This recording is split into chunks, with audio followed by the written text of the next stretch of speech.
Muchas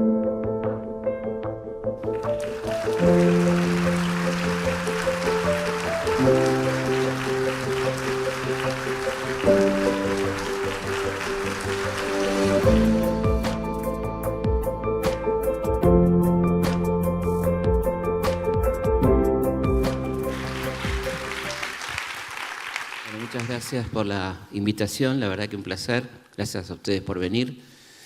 Y bueno, para mí fue un gusto meterme un poco en este tema que desconocía por completo, que es la historia de la meteorología. Y vamos a ir haciendo un cruce un poco con la historia y la historia de esta disciplina tan interesante. Arrancando por los orígenes, me imagino que los pueblos primitivos necesitaban saber, ¿no? Sobre todo a partir de la aparición de la agricultura en el Neolítico, qué pasaba con el tiempo, qué tormentas iban a venir, cómo empezó esto de ocuparse de la predicción del tiempo y este tipo de cosas, ¿no?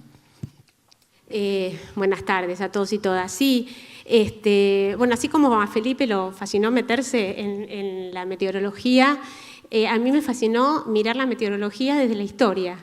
Fue un aprendizaje muy, muy entretenido y, bueno, es cierto, yo creo que desde que el hombre o la civilización existe, la meteorología era importante, constituyó un hecho fundamental para la vida y la supervivencia, ¿no?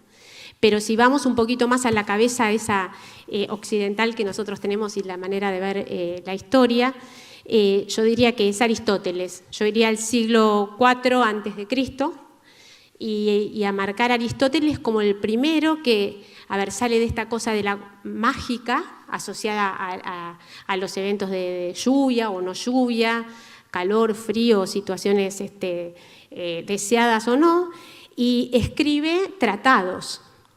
Sale del terreno de la magia para ponerse en el terreno de la ciencia y para ponerle números y datos a la meteorología. Y ahí Aristóteles escribe este tratado que se llama Meteorológica y que le da título a una revista científica que llevamos adelante desde hace muchísimos años. Así que bueno, me remonté a Aristóteles. Después, por supuesto que hubo muchas civilizaciones que seguían interesadas en comprender qué pasaba con el tiempo y con el clima, pero el tema es cómo lo medían. ¿Cómo lo medían?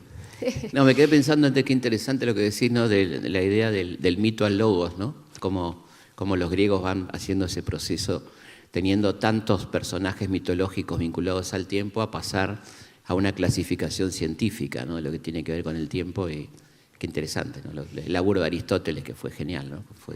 Fue genial, realmente. Fue genial hacer ese paso que nos marcó de alguna manera un camino. Nos marcó un camino que es el camino de las ciencias, que necesitan datos para empezar a contar de qué se trata eso que estudian, ¿no?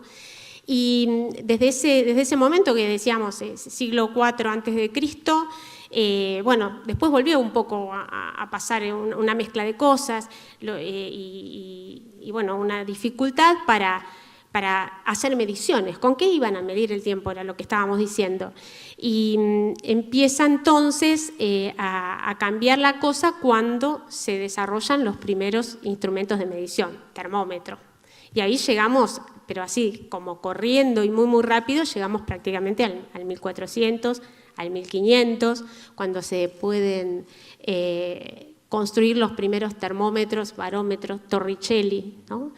Y esa necesidad de medir también, ¿por qué aparece? Porque ¿cómo iban a contar lo que pasaba si no podían compararlo con algo conocido, digamos? ¿Cómo iban a compartir la información? Así que así fue como aparece entonces los principios científicos y tecnológicos como los estamos pensando hoy en la modernidad, ¿no? Con instrumentos que permiten medir y entonces comparar. Eso es lo que tenía de bueno entrar en ese camino. Pero bueno, con medir y comparar no alcanzaba, Felipe, te cuento. Porque lo importante era la predicción, ¿no? Imagino, por ejemplo, los navegantes que se estaban por embarcar rumbo a América, ya estamos hablando del siglo XV, XVI, ¿no? Qué importante saber qué tormentas iban a atravesar, cuáles eran las zonas más riesgosas, ¿no? Ese tipo de cosas. Tal cual. Ese es un puntazo, digamos, para marcar también, ¿no? Que la realidad es que es difícil, el conocimiento siempre viene de la mano de una necesidad, digamos. La búsqueda del conocimiento viene de la mano de una necesidad. Y estaba claro con el descubrimiento de América, por ejemplo, y también con el comercio entre Europa y Oriente, que había que llegar a salvo y con vida. Y para llevar a salvo y con vida había que ver cómo lidiar con el tiempo. Así que ahí empieza el primer interés real de decir, bueno, necesitamos saber cómo va a estar esto, ¿no? Y observarlo. Así que un tesoro muy, muy cuidado por la meteorología son las bitácoras de los primeros navegantes. Los primeros navegantes y sus bitácoras son otro elemento muy clave en lo que va a ser la información meteorológica, como después la vamos a conocer, ¿no? Y llegamos más o menos a 1400, 1500, y ahí empieza Galileo y los físicos y los químicos y los padres de esta ciencia, ¿no? Uno dice, bueno, ¿cómo nace la meteorología? La meteorología es física, es química, es astronomía. No me preguntes por qué, si era porque estaban mirando para arriba los astrónomos. Me imagino el tema de la luna y las mareas, por ejemplo, ¿no? Exactamente, pero ahí aparece como ese interés cruzado por una ciencia que todavía no tiene un nombre, que la podemos asociar a la física, pero que está por ahí, que viene por ahí, y entonces empieza la posibilidad. Ahora, medíamos y había químicos, físicos y científicos que empezaban a darle sentido a eso que medíamos. ¿Cómo se vincula la presión con la temperatura? O con el volumen del aire, Boyle. ¿Cómo explicamos la actividad eléctrica? Franklin. ¿Cómo explicamos el movimiento de las masas de aire? Newton. Y ahí aparecen los grandes científicos, físicos, químicos, que empiezan a darle una explicación a esto, de qué es este fluido que se mueve y que se comporta de tal o cual manera, ¿no? Me acuerdo, por ejemplo, de Franklin con sus famosos almanaques, ¿no? Que sacaba los almanaques que eran de cosas que tenían no solamente con el calendario, sino que eran como predicciones de cuestiones de tiempo, de cómo sembrar, bueno, todo eso que tenía que ver con sus observaciones también, ¿no? Fue un pionero de lo que luego conocimos como los famosos almanaques mundiales, ¿no? Él fue el que inventó este género del almanaque, ¿no? No sabía. Sí, el almanaque como un libro anual donde se hablaba de cómo iban a ser las cosechas, cómo sembrar, qué pasaba con las mareas, bueno, todo eso está en este personaje tan interesante que fue Benjamin Franklin, ¿no? Bueno, que entonces nosotros Franklin lo asociamos al termómetro y al pararrayos. Al pararrayos claro. Y a la actividad eléctrica, y fue un gran meteorólogo también. Entonces, porque finalmente, fíjate que volvemos al punto de que lo importante es anotar lo que estás observando, ¿no? Para poder llevar registro de todo eso. Así que ahí, digamos, un poquito, estamos ya 1700 aproximadamente, y empieza otro gran punto, digamos, vamos a dar un saltito en la historia, no menor, que es decir, bueno, ok, ya tenemos cómo medir, sabemos algunas cosas que queremos medir, empezamos a medir. Y empezamos a medir de modo coordinado, y los primeros que logran hacer esto son los alemanes. O por lo menos que tenemos registro histórico de que eso haya pasado, allá por 1780, ellos logran tener una red de 30 y pico de estaciones en Alemania. Increíble lo que lograron, como por 15 años midieron de manera consecutiva y ordenada, ¿no? Cosa que hoy hay algunos que todavía, algunos países que lamentablemente no pueden hacerlo, ¿no? ¿Por qué me imagino Alemania no es un espacio muy grande? ¿Por qué tantas estaciones en distintos lugares? ¿Por qué eso, no? ¿Por qué esa cantidad? Yo creo que primero por la enorme variabilidad que tiene la meteorología, ¿no? Aunque sea un territorio relativamente chico, las diferencias les deben haber interesado. Y debe haber algo también en su estilo de ser, de que los llamaba a ordenar y a documentar y a medir en puntos de tal manera que pudieran tener una idea de todo, ¿no? Y lamentablemente ese convento, digamos, donde se empezaron a hacer esas observaciones, se fue cercado con la guerra, entre Francia y Alemania, pero esas observaciones se mantuvieron, se retuvieron. Y ya llegamos a 1820 más o menos y se trazan las primeras cartas del tiempo, con esa información que habían recabado los alemanes. Y ahí esa carta del tiempo es igual a la que vemos hoy, ¿no? Y cuando decimos carta del tiempo, ¿qué decimos? Decimos líneas de puntos que unen puntos con igual presión, ¿no? Y ahí descubrieron los patrones meteorológicos. ¿Qué son patrones meteorológicos? Los ciclones, los anticiclones, y los pudieron dibujar en cartas. Y al dibujarlos en cartas y al ver la sucesión de cartas, se empezaron a dar cuenta que los patrones se iban moviendo. Y al ir descubriendo que los patrones se iban moviendo, empezaron a pensar si no podían pronosticar ese movimiento. Y ahí aparece entonces el enorme desafío de intentar dibujar las cartas del tiempo y pronosticar, que era como un desafío muy difícil, ¿no? Complicadísimo. Muy. Entre otras cosas, porque imagínate, pongámonos en aquella época, vos tomás los datos en 30 y pico de puntos en Alemania, los dibujás, cuando los terminaste de dibujar ya pasaron 3 días, o sea, la carta que dibujaste ya fue, estás muy lejos, corres contra el tiempo, por eso hablamos de la conquista del tiempo, porque todo el tiempo corremos contra el tiempo. Así que ahí empieza como esa necesidad de pronosticar y de tener lo que nosotros llamamos el dato en tiempo real. Es decir, cuando tomás el dato, tenés que tenerlo. ¿Y qué se necesita para eso? Lo primero que se necesita son comunicaciones, porque si no, no tenés acceso.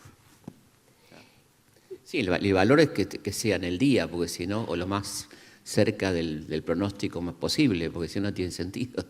Exactamente, no tiene sentido tener observaciones, aunque está bien, las tenés, estudiás, entendés, pero te llegan tarde. Y ahí viene otro hecho en la historia, que es muy interesante, que es la aparición del telégrafo. El telégrafo en 1830 o 40, ¿no? Es el que permite transmitir el dato en tiempo real o cuasi real. Y ahí sí que empieza la acelerada para ver si ahora que se sabía el tiempo en tiempo real se podía pronosticar, ¿no? Y ahí empezó esa corrida que los meteorólogos, no sé, tal vez es que yo pertenezco a esta disciplina, como muchos de los que están en este auditorio, y esa cosa de ¿por qué no siempre nos apuraron para pronosticar cuando hay otras disciplinas que se toman mucho más tiempo para diagnosticar, ¿no? Para entender el fenómeno? Claro. Y después recién intentar pronosticarlo. A nosotros todo el tiempo básicamente. Nos corrieron con el pronóstico.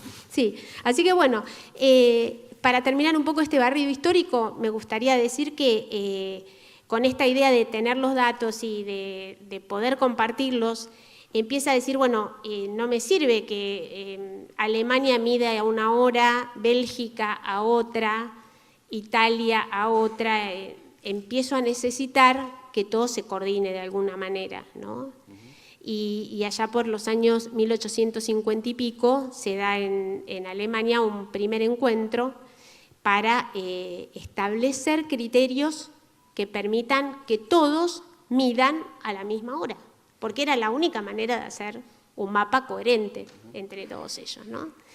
Y por ahora estamos en Europa, porque el telégrafo necesita de un cable físico que te permita pasar la comunicación entre un punto y otro. Así que un poquito esa es la historia general. general. Y pasemos un poco a nuestro país. A mí me sorprendió muy gratamente el papel que tuvo Pedro Cerviño como un pionero. Pedro Cerviño, recordemos, fue un personaje muy interesante, un hombre muy cercano a Belgrano en el consulado, que era un organismo del virreinato destinado a promover la industria, el comercio, ¿no? Por lo menos así se lo tomaba Belgrano, cosa que a las autoridades virreinales no le causaba mucha gracia estas propuestas de Belgrano de promover la educación, la cultura popular, la industria nacional y demás, ¿no? Pero Cerviño fue un tipo muy, muy cercano a él, que fue el creador de la Escuela de Náutica, compañero de Belgrano y de Vieites en esa aventura periodística que fue el Semanario de Agricultura, Industria y Comercio, que fue el segundo periódico del Río de la Plata. El primero, curiosamente, fue el Telégrafo Mercantil. Fíjate vos que se usa el término telégrafo bastante antes de la aparición real del telégrafo. Increíble. Sí, muy curioso. Clausurado por el Virrey del Pino, este que tiene una calle acá en Belgrano. Hago una breve llamada al pie, una calle que es curioso, porque vieron que la avenida principal del barrio Belgrano es la avenida Cabildo, que homenajea a la Revolución de Mayo y está cortada por todos los virreyes, ¿no? Del Pino, Arredondo, Balaguer y Feliú, bueno. Uno de los que pretende cortar la revolución es Del Pino, que fue el que clausuró el primer periódico, el Telégrafo, y ahí apareció el segundo, que fue una maravillosa aventura periodística, que fue el Semanario de Agricultura, Industria y Comercio, dirigido por Hipólito Vieites, un enorme olvidado, y ahí estaba Cerviño, ahí estaba Belgrano, estaba Castelli, y fíjense qué interesante el nombre que le ponen, Semanario de Agricultura, Industria y Comercio. ¿Qué actividad falta ahí? La más importante, la ganadería, que decía Belgrano, decía Cerviño, decía Vieites, no hace falta promoverla porque ya está. Lo que tenemos que promover es la agricultura, la industria, el comercio, que no están, ¿no? Y ahí estaba Pedro Cerviño, que gracias a tu invitación veo que fue un tipo de los pioneros en el tema meteorológico, que anotaba, que el primero que empezó a anotar estas cuestiones, ¿no? Exacto. En Argentina, en el virreinato, como vos bien decís, lo registramos a él como uno de los primeros que toma mediciones desde el 18 de enero hasta el 31 de diciembre del año 1805. Cada día él toma las observaciones de temperatura, pero además era un romántico o algo así, porque él cuenta las afecciones de la atmósfera. Qué buena palabra. Me encanta, hermoso. Me encantó, me enamoré de Cerviño. Poeta. Las afecciones de la atmósfera, y para él las afecciones de la atmósfera era si el día estaba claro, si los días eran nublados, si eran de lluvia, si había tormentas, si había truenos, y también se encargó muy bien de documentar las temperaturas extremas, ¿no? Hoy por hoy que hablamos de las olas de calor y fíjense que en 1806 también había un Cerviño que tomó datos durante un año y lo publica, como vos bien decís, en este segundo gran periódico, semanario de la agricultura. A mí también me llamó muchísimo la atención que se llamara Agricultura, Industria y Comercio, ¿no? Y ahí estuviera ya la meteorología. Totalmente. Bueno, después siguen otros personajes ya en la época rivadaviana, como Oscar Mossotti, ¿no? Que es como un italiano que viene aquí y también se dedica al tema, ¿no?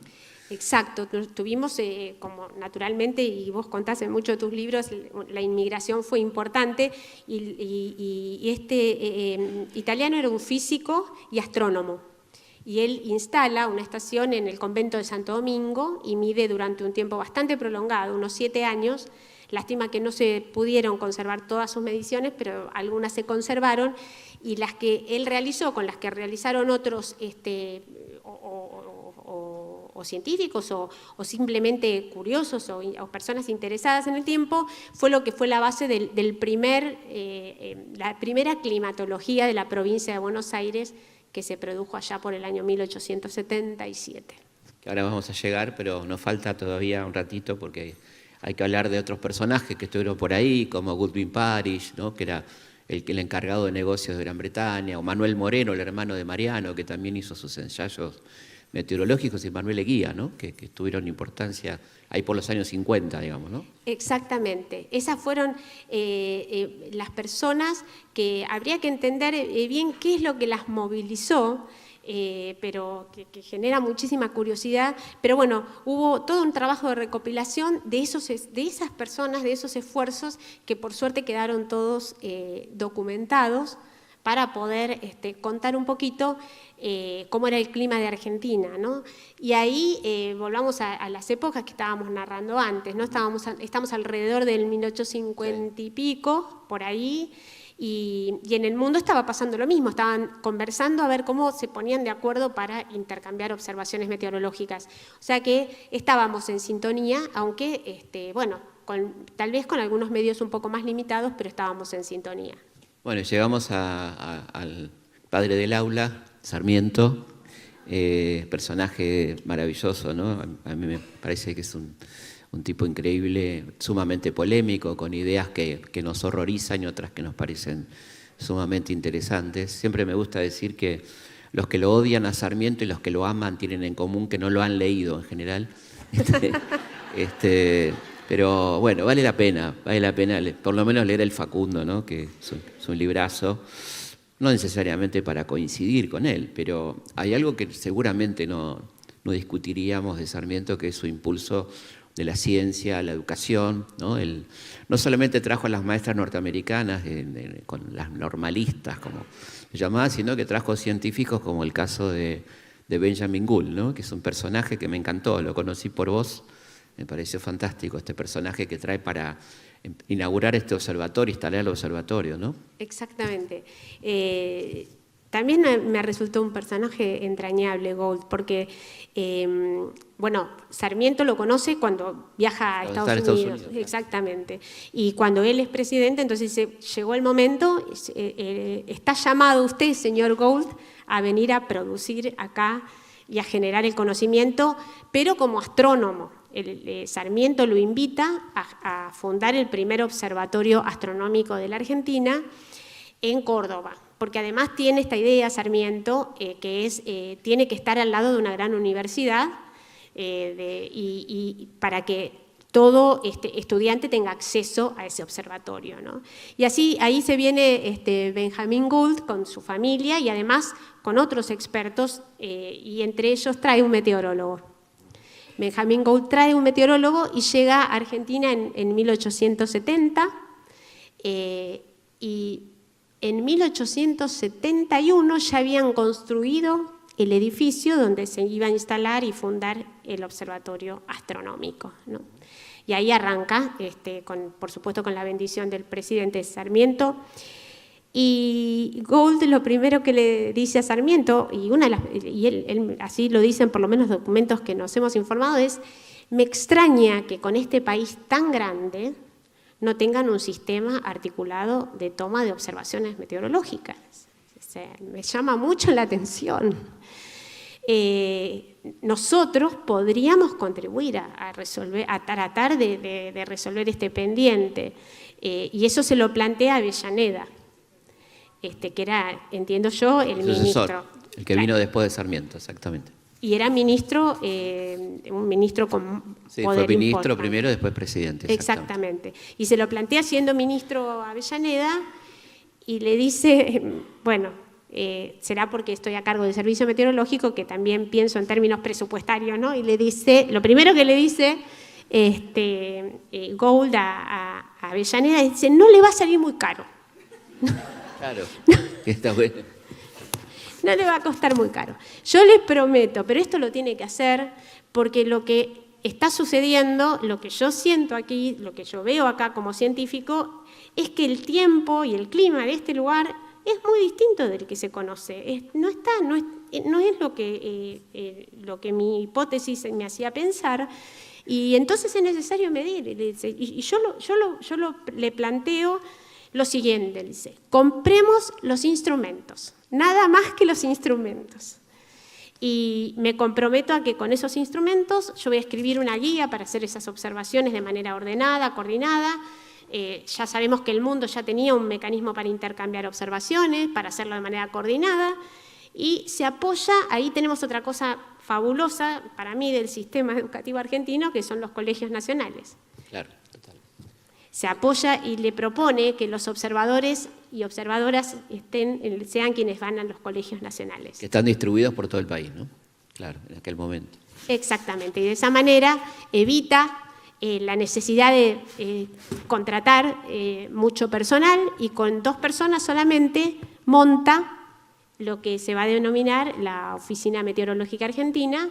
Y entonces fíjate que desde el 71, 26 de octubre del 71, que funda el Observatorio Astronómico, el 4 de octubre de 1872 está fundando la Oficina Meteorológica Argentina. O sea, que era un científico que iba iba a los palos, la verdad, iba rápido. Si uno piensa en los términos actuales, es increíble lo que logró en tan poco tiempo. Y se funda finalmente el Honorable Senado el 4 de octubre, promulga la ley de creación de la Oficina Meteorológica Argentina. Que es lo que estamos festejando en esta ocasión. Exactamente, que es lo que estamos conmemorando. 150 años. ¿Y cuáles fueron los primeros resultados? ¿Qué dijo él? ¿Qué observó del clima argentino, por ejemplo? El primero, bueno, recopila lo que hay y para 1877, por supuesto, como buen científico, cada año producía un reporte, un informe, ¿no? Y quedaba todo muy documentado. Y, como decía, pudo escribir o pudo definir la climatología de la provincia de Buenos Aires y además empiezan a dar información de las regiones, de La Pampa, Córdoba, ¿no? de las calidades climáticas de este país, ¿no? Gracias a estas observaciones que ahora las tenía distribuidas de una manera tal que podían sacar algunas conclusiones. Así que fue sumamente valioso todo ese trabajo de muchos años sostenido y que es el que nos permite hoy, aunque ustedes no lo crean, poder hablar del cambio climático en Argentina, ¿no? Pero además hizo la historia, ¿no? Él fue el que hizo la historia que podemos contar de los antecedentes de la meteorología en Argentina también, ¿no? Exactamente. Él toma lo que se había hecho, le da forma, lo publica en sus anales, queda todo registrado y nos permite conocer y empezar a documentar el clima de nuestro país, lo cual va a ser fundamental para todo lo que venía, ¿no? Y en este punto una cosa que me parece importante decir, cuando Gould tuvo que convencer, parecería no haberle costado mucho, porque escribía muy bien Gould, así que elevaba cartas realmente muy interesantes, pero él dijo, esto va a tener impacto no solo en la ciencia y en el conocimiento, esto va a tener impacto económico. Ya cuando elevó su pedido, dijo, esto va a tener impacto económico, y por supuesto no se equivocó, ¿no? Absolutamente. Y pasamos a un tema muy interesante, que es el tema de la Antártida, ¿no? Que bueno, para fines del siglo XIX, comienzos del XX, era como el último territorio a expandirse para las grandes potencias que ya habían ocupado África, Asia, ¿no? Aquella carrera colonial. Quedaba la Antártida como terreno de disputa. En el caso nuestro, lo que diríamos la Antártida Norte, era una parte muy importante porque recordemos que estaba el único paso interoceánico, ¿no? Se estaba por inaugurar el Canal de Panamá, por lo tanto Magallanes era un lugar estratégico a nivel mundial, por eso la importancia de Malvinas, por eso la importancia de la Antártida, y ahí se establece entonces este observatorio del año 4, ¿no? Con toda una historia de novela en el medio, ¿no? Sí, re novelesca la historia de cómo llegamos a Antártida y vale la pena compartirla porque en realidad, como vos bien decís, digamos, obviamente se estaban haciendo grandes esfuerzos por explorar y dominar todo lo que se pudiera conocer y llegar, y los polos claramente no eran el lugar más sencillo, así que entre 1895 y 1920 se dieron muchas expediciones a ambos polos. Pero a nosotros nos interesa la Antártida, y hay varias expediciones, y imagínense que venir a la Antártida desde Europa, que mayormente era lo que más interesaba, el paso obligado era Buenos Aires. Así que ahí empezó a generar curiosidad e interés del gobierno, por supuesto, y de la ciudadanía en general, qué hacían estas expediciones que iban al polo, ¿no? Y la que nos va a cambiar la vida a nosotros, por lo menos a la meteorología, y creo que a la Argentina, sin lugar a dudas, es la de Bruce. Bruce es un expedicionario y científico escocés, y él inicia su expedición en 1902 y él se propone llegar a la península antártica y cruzar el mar de Weddell. Claro, no tenía idea con qué se iba a encontrar, ¿no? El mar de Weddell no es la laguna de Mar Chiquita, así que se ve que no la pasó muy bien, y con alma de expedicionario dijo, bueno, voy a llegar a donde pueda, y llegó a las Islas Orcadas, ¿no? Y ahí en las Islas Orcadas, en la isla Laurie, él establece un observatorio geomagnético y meteorológico. Lo establece cuando llega en 1902, deja unos pobres sobrevivientes ahí a invernar en 1903. Para que tengan una idea, las temperaturas de invierno en Orcadas pueden llegar a los menos 40 grados, y el único lugar donde podían albergarse era una casa con piedras. Era una casita de piedra, literalmente. Bruce deja esta expedición ahí y vuelve a reabastecerse a Buenos Aires. Y cuando viene a reabastecerse a Buenos Aires, obviamente dice, bueno, sabe que como escocés no va a poder sostener esto mucho tiempo, y habla con el director de la Oficina Meteorológica Argentina, que ya no era más Gould, sino aquel meteorólogo que había venido con Gould. Era Walterio Davis. Y le dice, bueno, estas son las observaciones que tomamos durante todo este invierno. ¿Qué le parece si Argentina se puede hacer cargo de mantener este observatorio tanto de geomagnético como meteorológico? Y Davis se queda fascinado con las observaciones. Primero, y además se queda fascinado porque de nuevo se da cuenta, y así lo expresa al gobierno, y dice, es importante seguir con estas observaciones porque muestran que nuestras hipótesis de cómo es el tiempo y el clima en esas latitudes son erradas.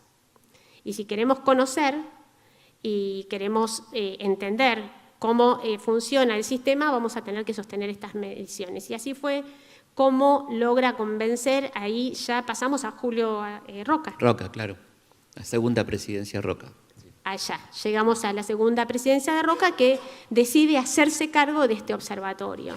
Y así es como a partir del año 1904, y específicamente el 22 de febrero, se alza la bandera argentina, y desde ahí y hasta ahora seguimos midiendo en esas latitudes. Es el primer lugar en Antártida donde llega esta expedición, digamos, es el primer lugar de Argentina, la primera base argentina, y van a pasar 40 años hasta que Argentina pueda tener otra base en Antártida y hasta que podamos ver la Argentina, la bandera nuestra, flamear en esas latitudes. Así que por ahí me encantaría hacer esta reflexión, Felipe, ciencia y progreso para fundar el SMN, el Servicio Meteorológico, y ciencia y soberanía como dos aspectos que debiéramos tener en mente como maneras de realmente tener presencia, ¿no? Absolutamente. Se me ocurre pensar, como leo en el tema, ¿no? ¿Qué importancia tiene observar el clima en la Antártida si eso tiene repercusiones en el resto del clima de un país, por ejemplo, ¿no? ¿Por qué es importante observar el clima en la Antártida y cómo repercutiría eso en el resto del continente, por ejemplo, ¿no?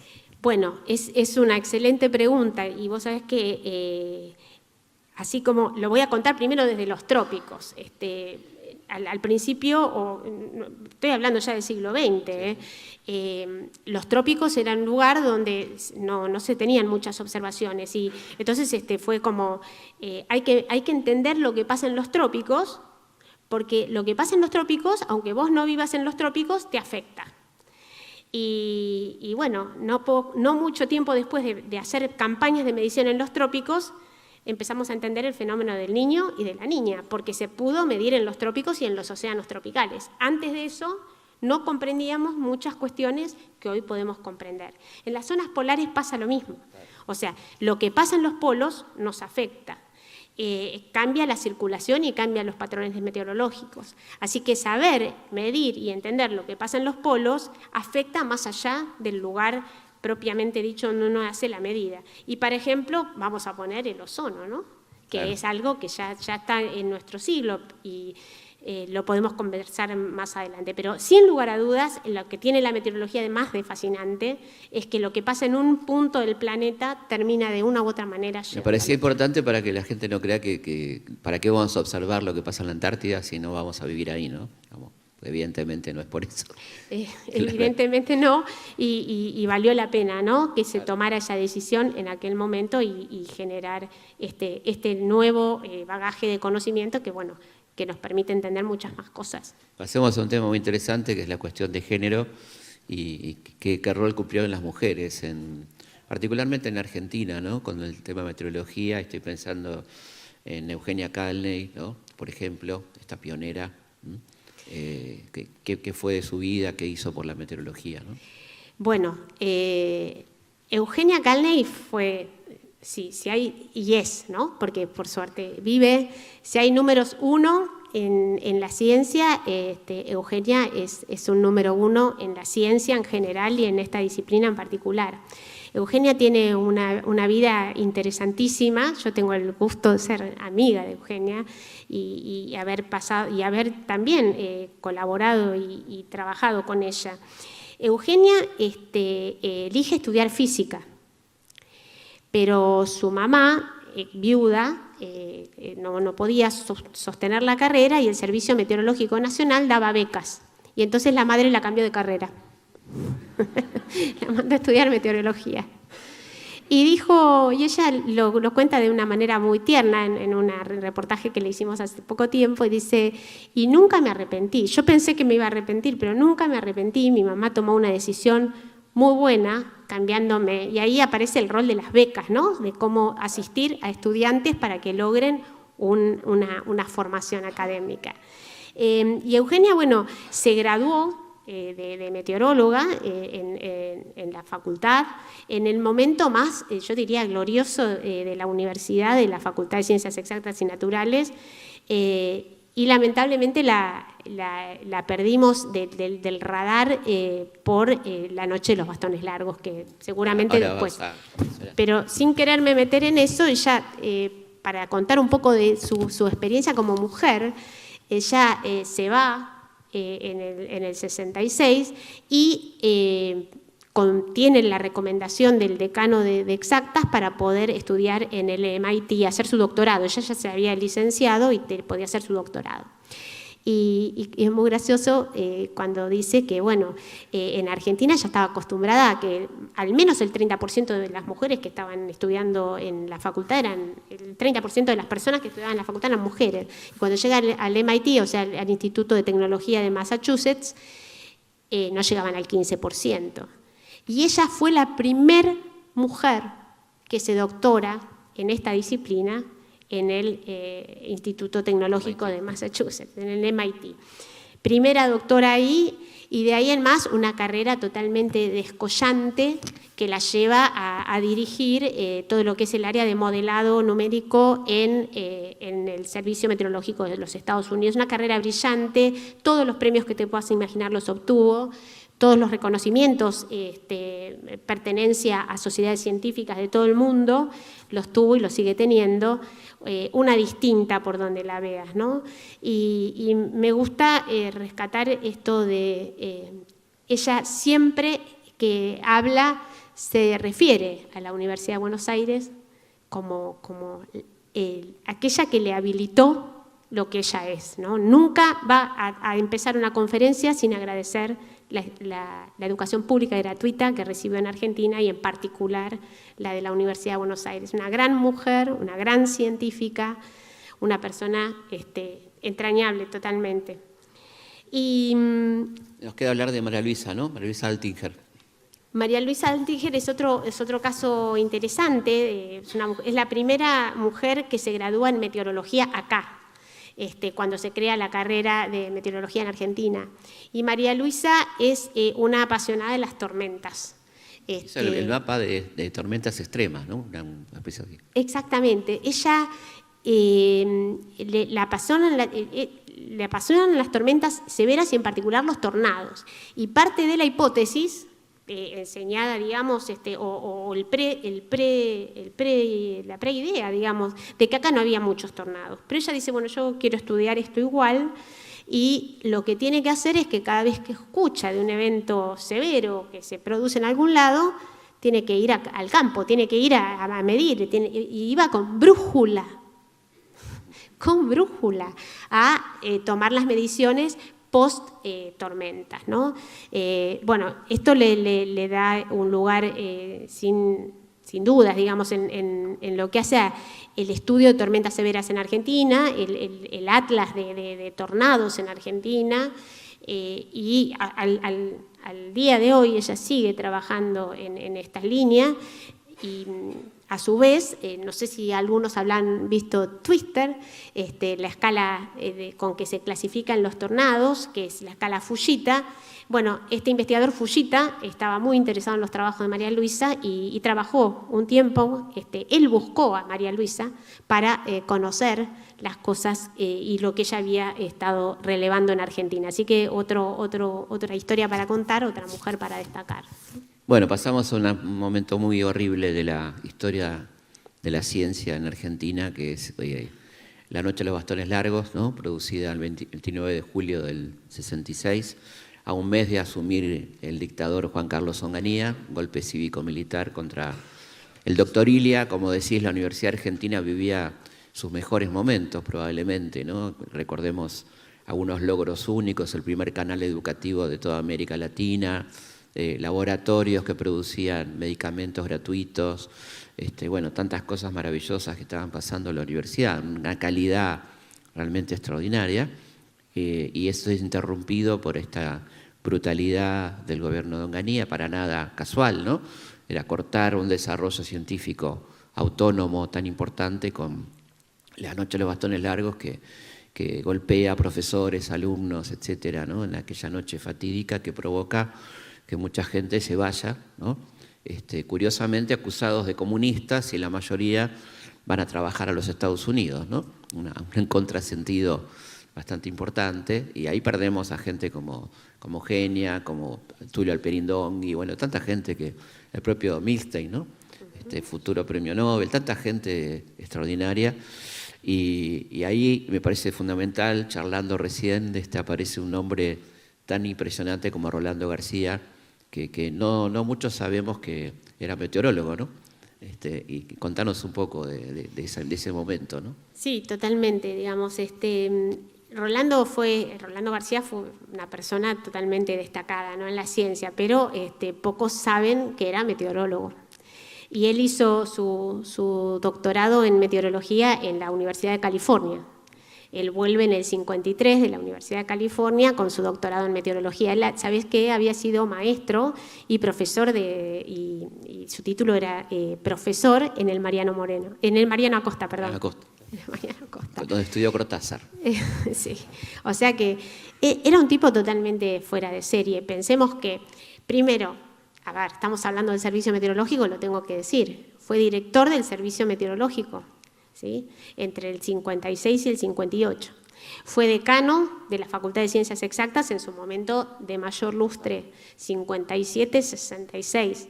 Ahí tiene el enorme mérito de la creación de la ciudad universitaria, tiene el enorme mérito de la adquisición de la primera computadora Clementina. Clementina, que le llamaban Clementina por el ruido que hacía, que se parecía a la canción My Clementine, ¿no? Que ustedes saben que fue la primera computadora científica de América Latina y que fue destruida por los personajes estos, que la famosa Noche de los Bastones Largos, ¿no? Tremendo. Atacar una computadora hay que estar muy mal, ¿no?, de la cabeza. Realmente un nivel de brutalidad inquisitorial, podemos decir, ¿no? Tomársela con un elemento mecánico, ¿no? Exactamente. Y eso simboliza, me parece un poco, ¿no?, el desastre que fue para la ciencia argentina, digamos, en ese símbolo que vos también... Es interesante, perdón, recordar el motivo. No hay motivo, no quiere decir justificación, sino qué decían ellos, ¿no? ¿Por qué hicieron lo que hicieron? Porque, bueno, los decanos, los alumnos, los graduados habían decidido tomar las facultades porque Onganía había anulado la reforma universitaria del 18, ¿no? Todos aquellos derechos que tenían que ver con cogobierno, libertad de cátedra, ¿no?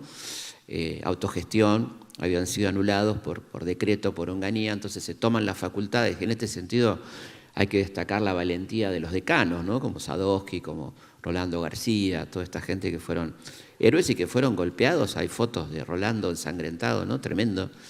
Golpeados en la cabeza. La orden era pegarles en la cabeza, ¿no?, a esta gente que eran científicos, pegarle en la cabeza. Y ahí hubo un caso muy impresionante que fue el del doctor Ambrose, que justamente era del MIT, que estuvo entre los golpeados, y esta persona publica en la primera página del New York Times un artículo llamado Barbarie en Argentina, donde cuenta lo que estaba pasando, ¿no? Y que fue tremendo, ¿no?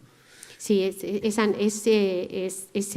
declaración de Ambrose es muy impresionante. Hay que leerla, está muy fácilmente en internet. Si ponen Warren Ambrose, van a ver lo que cuenta él de cómo fue, ¿no? El episodio, de los golpes que recibían los alumnos, los estudiantes, gente mayor, dice él, como Sadowski, ¿no? Próceres de la ciencia en Argentina, ¿no? Totalmente. Y ese golpe fue un golpe de todo tipo, ¿no? Fue masivo. Y como vos bien decís, Onganía no solo interviene la universidad, que es la primera que se le para de manos, como vos decís, porque, digamos, creo que ese ensañamiento con la universidad tiene que ver con que la universidad, a través de sus decanos y rectores, dijo, no, esto no. Y ahí fue con saña feroz contra la universidad. Y bueno, también fue contra el Servicio Meteorológico en particular, y lo intervino. Lo intervino en el año 66, ya un poco más adelante, en octubre, esto pasó la noche de los bastones largos, fue en julio, y el Servicio Meteorológico Nacional se interviene en octubre de 1966, y bueno, sabemos que esto no podía ser bueno, porque había un aspecto de la ley del Servicio Meteorológico Nacional que decía claramente que quien dirigiera el Servicio Meteorológico Nacional tenía que contar con la idoneidad profesional para estar al frente de ese organismo. Y Onganía justamente cercena la ley esa, tacha esa parte literalmente, y eso lo habilita a poner al frente del organismo a personas con ningún conocimiento en la materia, simplemente con algún rango, digamos, en este caso lo intervino con la Fuerza Aérea, bueno, distintos militares de distintos rangos de la Fuerza Aérea. Y esto fue así entre el 66 y 2007. Exacto. ¿Y cómo fue ese proceso de vuelta a la civilidad, digamos, ¿no? A la ciencia, podemos decir? Y fue un proceso que uno lo puede contar, digamos, desde el 66 al 2007 pasó muchísimo en la historia, ¿no? Pero la primera sorpresa que uno o el primer planteo que uno se hace es por qué en el 83, cuando uno recupera la democracia, cuando el país empieza a volver sus instituciones a donde debían estar, es como que el servicio meteorológico no volvía y no volvía y no volvía. Y en realidad esto era un serio problema, porque a muchos de nosotros, yo en ese momento, digamos, en los 90, uno empezaba a trabajar, a investigar, y lo que uno hacía no llegaba al servicio meteorológico, no había ningún interés, pero era institucional, era una barrera institucional entre la academia y el servicio meteorológico, digamos, era infranqueable.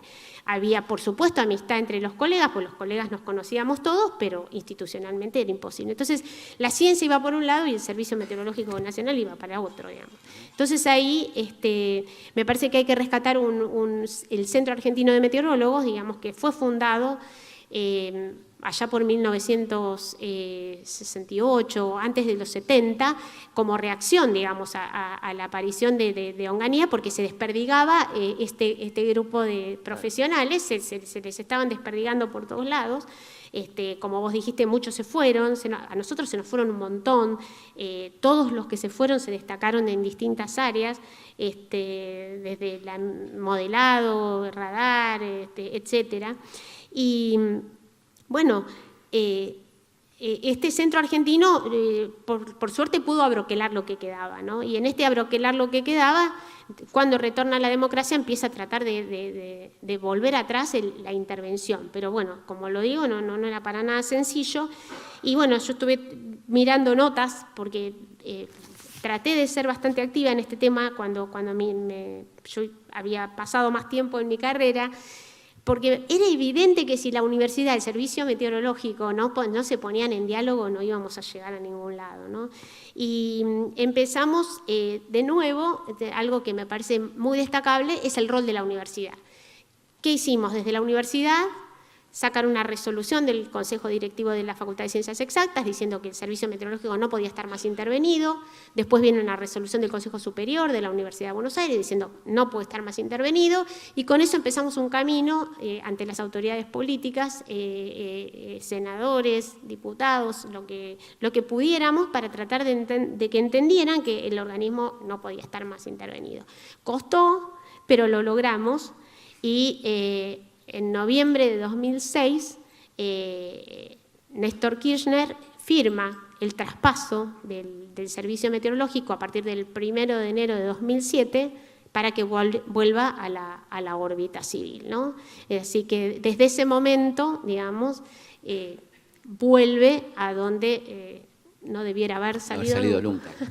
Exactamente, ¿no? Y paulatinamente tratar de ir retomando su rol, ¿no? Como organismo científico-técnico, lo cual era muy difícil.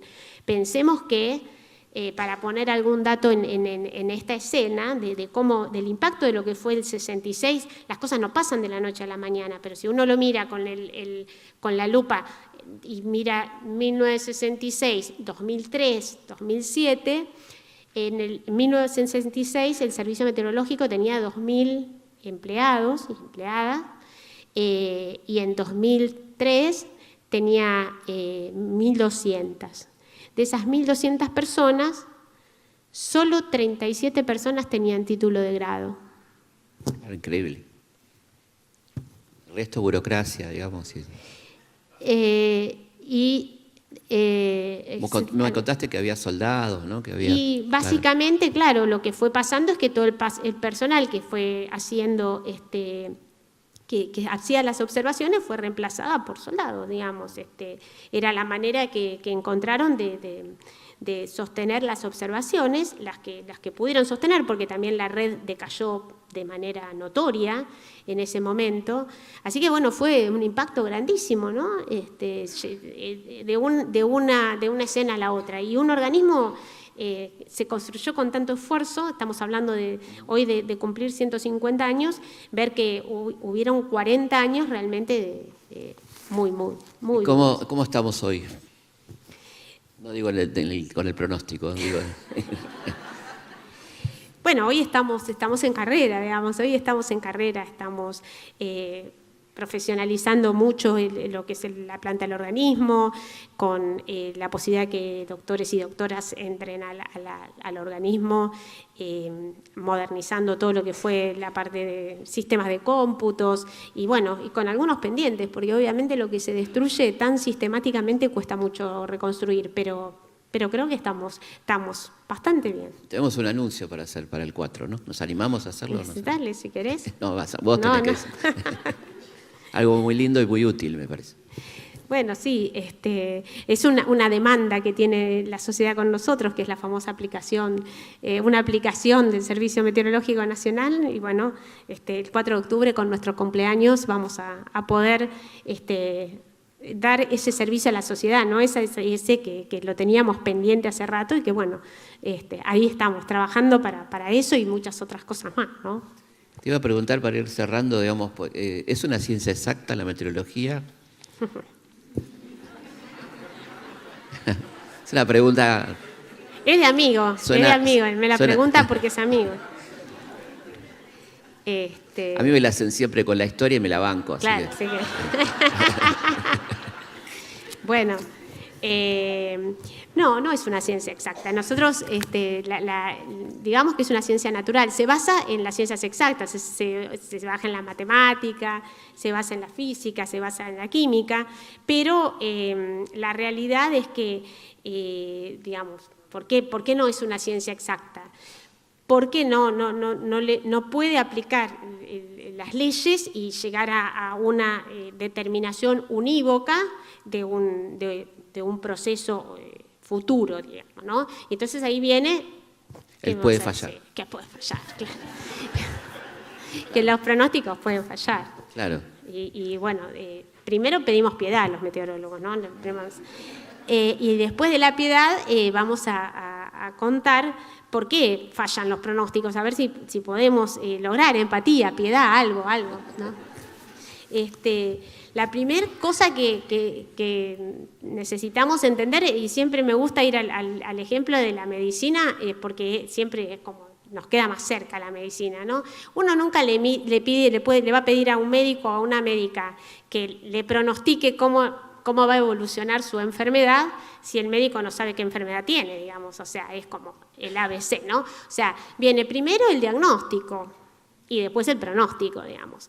Y ahí viene la situación del paciente que te dice, me duele la panza. Vos sos médico. ¿Qué diagnosticás? Sí, no sé, es muy amplio, digamos. Es muy amplio. Entonces empezás a decir, no, bueno, con ese mensaje no me alcanza, necesito datos. A ver, ¿qué datos? Bueno, a ver, una placa, una tomografía, un análisis, revisar al paciente. Bueno, con más datos, decís, bueno, ok, ya tengo un diagnóstico. No sé si 100%, pero tengo un diagnóstico. ¿Y qué digo? Bueno, tiene una gastritis. Cuando definimos que ese paciente tiene una gastritis, podemos decir, bueno, más o menos esperá, hace tal cosa, y vas a evolucionar de tal manera. O sea, pronostica. Entonces ahora lo llevo al terreno de la meteorología, ¿no? Y les pregunto si estamos pensando que la meteorología tiene que pronosticar lo que va a pasar con la atmósfera. Primero, la atmósfera. ¿Qué es la atmósfera? La atmósfera es una capa gaseosa que desde la superficie terrestre hasta más de 20 kilómetros de altura envuelve todo el planeta Tierra. ¿Sí? ¿Cómo diagnosticás? ¿Cómo determinás cómo está la atmósfera ahora? ¿Cuántas mediciones tendrías que hacer para saber exactamente cómo está toda esa masa gaseosa que te envuelve ahora? O sea, que tu diagnóstico claramente tiene incertidumbres, y muchas. Ahora, después tenés el diagnóstico, y ¿cómo sabes para hacer el pronóstico? El pronóstico básicamente lo podés hacer porque conocés la física que explica los procesos que se dan en la atmósfera. Ahora, esa física la conocés perfectamente y no conocés todo, conocés bastante, hoy conocemos bastante, pero tenemos que entender que hay leyes que rigen la atmósfera, pero a su vez la atmósfera interactúa con la Tierra, con el aire, con la Tierra, con el agua, con los hielos, con las plantas, con los seres humanos, ¿no? Y entonces las leyes las conocemos, pero tampoco perfectamente. Entonces, no conocemos perfectamente el estado inicial, el diagnóstico.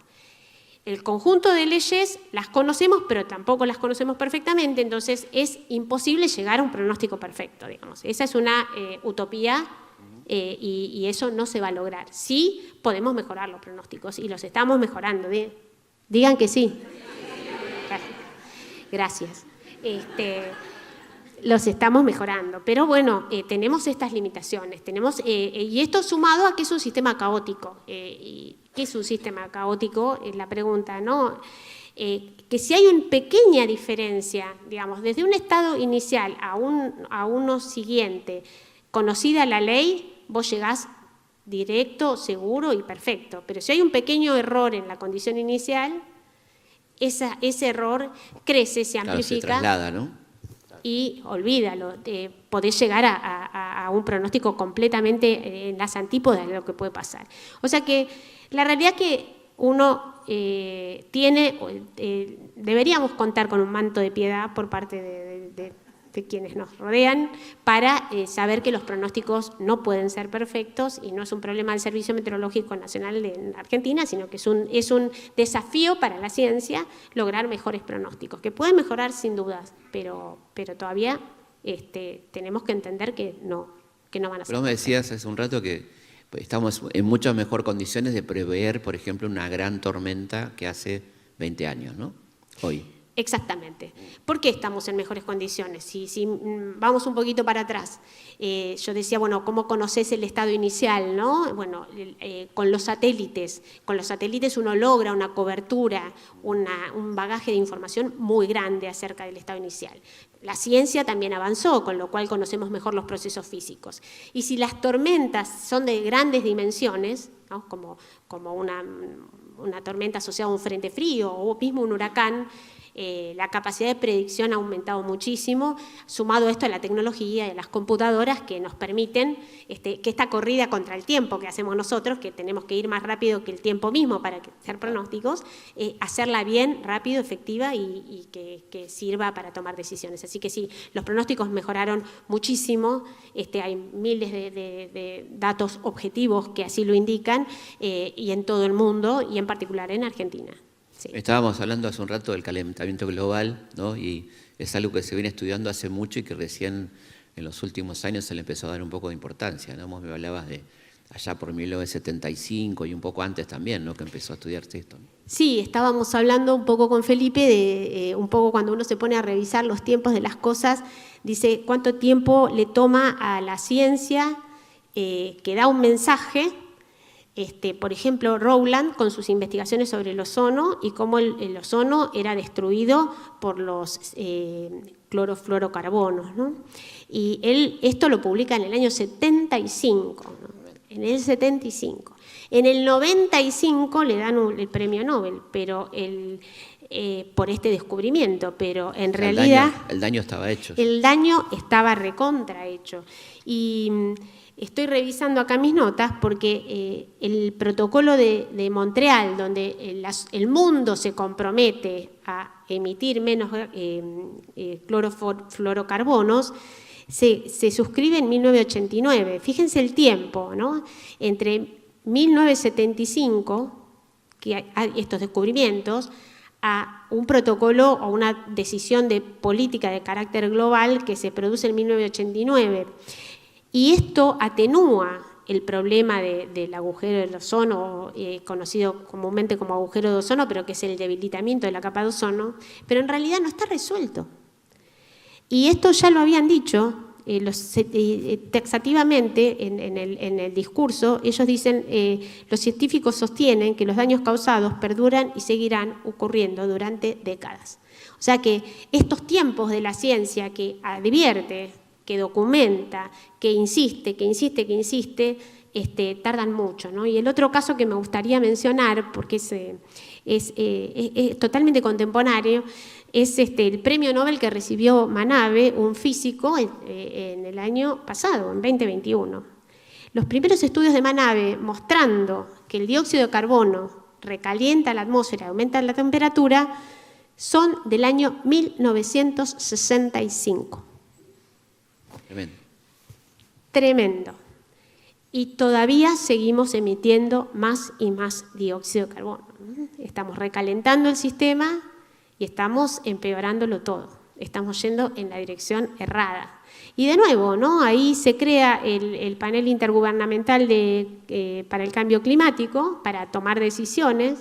Se crea en 1988 y se reúnen y tenemos el protocolo de París y tenemos pero la ciencia adelanta, pero las decisiones atrasan, lamentablemente, ¿no?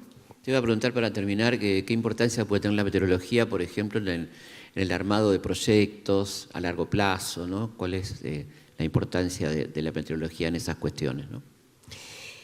Y es como, en este momento es como bastante fundamental porque, bueno, en el contexto de cambio climático estamos viendo, por ejemplo, el suceso de tormentas más severas o sequías. O sea, estamos en este momento, la sequía parece que es algo nuevo, pero no lo es. Acá veo un profesor de toda la vida que viene estudiando la sequía y está claramente como uno de los fenómenos que más dañan en Argentina, ¿no? Entonces, la meteorología no solo puede informar acerca de esto, sino puede localizar y puede, de alguna manera, ayudar a buscar alternativas, digamos, porque el cambio climático es un hecho, lo tenemos encima. Y hoy lo que tenemos que hablar es una adaptación resiliente, una adaptación con compromiso, ¿no? Y una adaptación resiliente no la podés hacer si no estás informado. Por eso la meteorología tiene un rol tan importante, ¿no? En que esta adaptación resiliente al cambio climático sea basada en información que te permita, por ejemplo, reubicar una zona que sabés que no va a ser productiva o que tiene que producir de otra manera, ¿no? Asumiendo que la gente o los tomadores de decisión van a hacer las cosas como las tienen que hacer, ¿no? Que es algo que uno nunca puede dar cuenta de que eso suceda, ¿no? Y después están los sistemas de alerta temprana, ¿no? Nosotros ahí es en el punto donde más podemos cuidar a la sociedad cuando uno advierte que se va a pasar un fenómeno severo. Ahora, uno advierte que va a pasar un fenómeno severo y dice, bueno, va a llover mucho en tal zona, y la pregunta es, ¿quiénes toman una decisión con esa información? Porque si nadie toma decisiones con esa información, nos está faltando una parte importante. El ejemplo de Alemania, ¿no? Hace poco, las grandes lluvias, ¿no?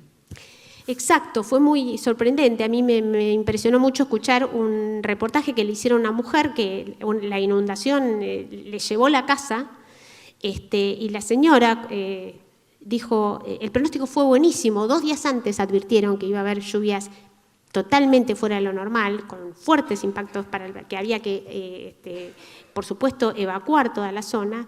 Y ella dijo, yo no creí que acá me iba a pasar eso. Yo pensé que eso pasaba en otros lugares, ¿no? Tercer mundo. Y la realidad es que el cambio climático lo que nos viene a contar es que eso que pensábamos que no iba a pasar o que a mí no me iba a pasar, en realidad nos va a pasar a todos.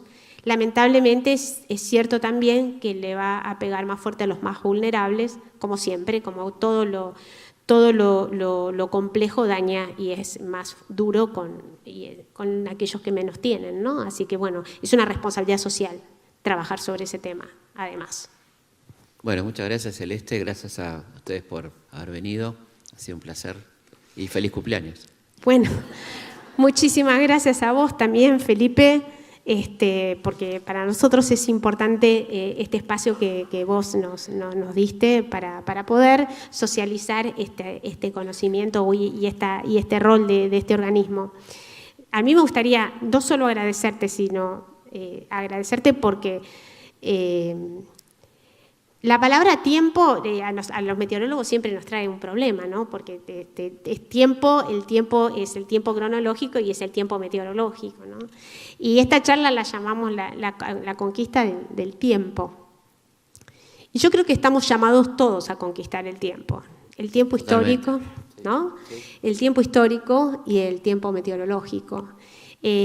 Para conquistar el tiempo meteorológico tenemos que comportarnos como seres muy responsables y tratar de propender a un planeta más sostenible. Y para cuidar y para conquistar al tiempo histórico tenemos que tener mucho cuidado y valorar mucho nuestras instituciones. Yo quería dejar ese mensaje porque me parece que esa es la manera de conquistar el tiempo. Así es. Bueno, un placer, ¿no? Muchas gracias.